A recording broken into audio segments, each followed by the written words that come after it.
नमस्कार। आप सुन रहे हैं द बॉलीवुड रेडियो और मैं हूं आपके साथ अनूप आकाश वर्मा। दोस्तों, आज का किस्सा है सुपरस्टार राजेश खन्ना का, जिन्होंने एक के बाद एक 15 सुपरहिट फिल्में दी। और ये कहानी मुमताज की भी है। जब अपने आखिरी दिनों में मुमताज को पास देखकर राजेश खन्ना रो पड़े थे और काफी देर तक पकड़े रहे थे मुमताज का हाथ।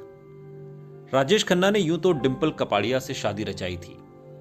डिंपल कपाड़िया उस वक्त 16 साल की थी, पहली फिल्म रिलीज भी नहीं हुई थी और एक तरीके से धूम मच गई थी बॉबी की। लेकिन तभी डिंपल कपाड़िया ने राजेश खन्ना के साथ शादी कर ली। लेकिन राजेश खन्ना कई अभिनेत्रियों से अफेयर को लेकर भी चर्चा में रहे। अंजू महेंद्रू से लेकर शर्मिला टैगोर तक के साथ राजेश खन्ना का नाम जुड़ा। मुमताज के साथ भी राजेश खन्ना के अफेयर की काफी चर्चा हुई। डिंपल कपाड़िया ने तो एक इंटरव्यू में यहां तक कह दिया था कि काका को मुमताज से ही शादी कर लेनी चाहिए थी। बॉलीवुड के पहले सुपरस्टार राजेश खन्ना ने 18 जुलाई 2012 को अपनी अंतिम सांस ली। वो कैंसर से पीड़ित थे। राजेश खन्ना की मौत के कुछ समय पहले ही उनकी को-एक्ट्रेस रही मुमताज उनसे मिलने अस्पताल पहुंची थी। मुमताज को पास देखकर राजेश खन्ना काफी खुश हुए। राजेश खन्ना के साथ उनके आखिरी दिनों तक रहे भूपेश रसीन ने एक इंटरव्यू में बताया था कि काका अपने अंतिम दिनों में एकदम खामोश हो गए थे।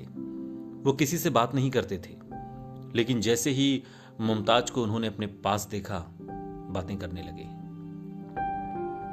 मुमताज से बातचीत में राजेश खन्ना को पता चला कि मुमताज को भी कैंसर है और ये सुनकर वो और भावुक हो गए। उनकी आंखों में आंसू आ गए। हालांकि मुमताज अब कैंसर को मात दे चुकी हैं। राजेश खन्ना काफी देर तक मुमताज का हाथ पकड़े बैठे रहे। उन्होंने मुमताज से यह भी कहा कि तुम्हें शोले में बसंती के रोल में होना चाहिए था। मुमताज हंस दी। दरअसल राजेश खन्ना और मुमताज की जोड़ी उस समय पर्दे पर सफलता की गारंटी मानी जाती थी। कहते हैं मुमताज पहले बी ग्रेड सी ग्रेड फिल्मों में काम किया करती थी, लेकिन राजेश खन्ना के संपर्क में आने के बाद उन्हें सिल्वर स्क्रीन पर जगह मिलने लगी और वो ए क्लास कैटेगरी में शामिल हो गई। इस जोड़ी ने सच्चा झूठा, दो रास्ते, आपकी कसम, अपना देश, दुश्मन, प्रेम कहानी, बंधन और रोटी जैसी सफल और यादगार फिल्में दी हैं।